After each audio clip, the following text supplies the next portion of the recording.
Сюди не ходить громадський транспорт та відмовляються їздити таксисти. Вулиця Будівельників – одна з небагатьох у Дніпрі, що з'єднує селище Краснопілля із середмістям. Однак досі її жодного разу не ремонтували, скаржаться місцеві. Цією дорогою люди щодня добираються до роботи – машиною або пішки. А ще водять дітей до школи та у садочок.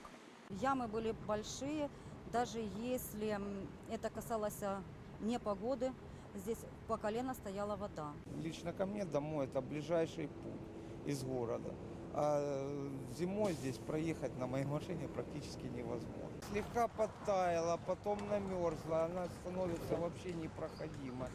За допомогою люди звернулися до народного депутата Максима Курячого. Нині на вулиці кипить робота. Аби оновити близько 3 кілометрів дороги, знадобиться 100 тонн дрібної фракції.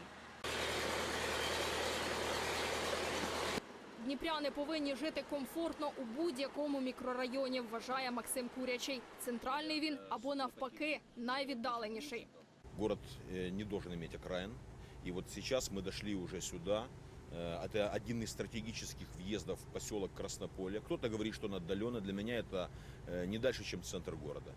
Ще 4 роки тому Максим Курячий разом із однодумцями створив комплексну програму з відновлення дорожнього покриття у мікрорайонах. З того часу тільки у Краснопіллі полагодили 17 доріг.